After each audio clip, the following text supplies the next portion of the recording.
मेरा एक प्रश्न था। जी मेरा ब्रह्म ज्ञान क्या होता है, कैसे प्राप्त होएगा, जी। इसे प्राप्त करके अनुभव कैसा होता हाँ, ये तीनों बातों को तो 2 मिनट बैठ जा फिर। ठीक है, मैं बैठ, हाँ बैठ जा।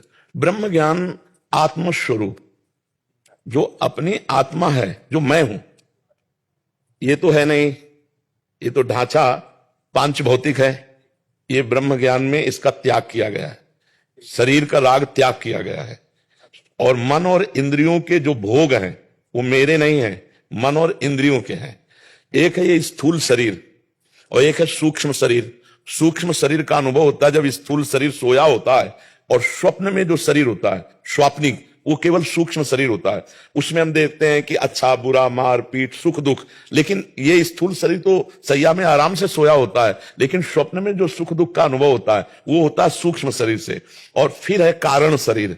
कारण शरीर का अनुभव होता है जैसे हम खूब नींद में सो गए गाढ़, फिर हमें आया कि आज 5 घंटे में बहुत सोए, 5 घंटे बहुत सोए, तो जो आत्मा साक्षी है वो उसको अनुभव करा रहा है। तो स्थूल सूक्ष्म कारण, स्थूल जागृत अवस्था ये, सूक्ष्म स्वप्नावस्था, कारण सुषुप्ति अवस्था, और जो तीनों को जानता है साक्षी परमेश्वर, वही आत्मा स्वरूप है और उसको अनुभव करना है। ये तो बात हो गई उसकी। इन तीनों शरीरों से रहित होकर उसका अनुभव करना है, ब्रह्म ज्ञान प्राप्त करना। और उसके अनुभव की स्थिति में पहुंचने के लिए गुरु कृपा अत्यंत अनिवार्य है, क्योंकि इस शरीर से राग छोड़ना बहुत कठिन है। मेरा आनंद होता है वहां। आनंद नहीं, परमानंद। हाँ।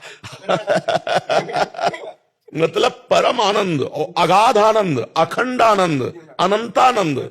हाँ, तभी तो बड़े बड़े संत महात्माओं को, बड़े गुरुजनों को इतना जब कष्ट दिया गया तब भी मुस्कुरा के बोले तेरा किया अच्छा लगे।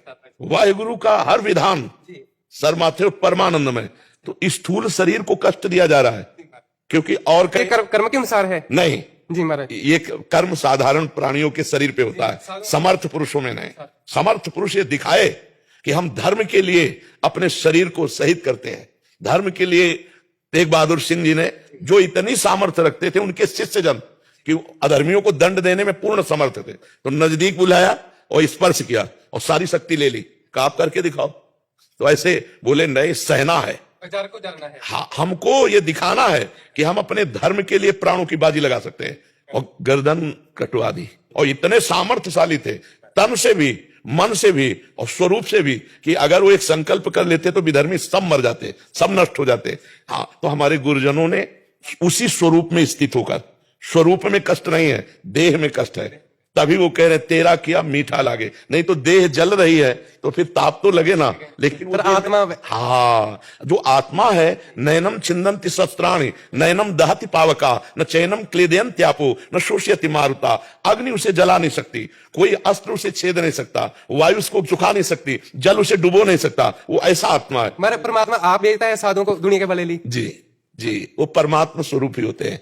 हाँ, जैसे ये गुरुजन है अपने, हाँ, तो सब परमात्मा स्वरूप ही है, साक्षात परमात्मा ही आए थे। और थोड़ी मान लो जैसे गुरु अर्जन देव जी हैं, कितना कष्ट सहते हुए भी अपने धर्म, ये जीव थोड़ी है, ये मनुष्य थोड़ी है, ये मनुष्य रूप में परमात्मा है, स्वयं परमात्मा विराजमान है। ये 10 योग जो गुरु है ना, ये स्वयं परमात्मा है। तो कितनी छोटी अवस्था में सबके रोग को लेकर अपने प्राणों का बलिदान दे दिया।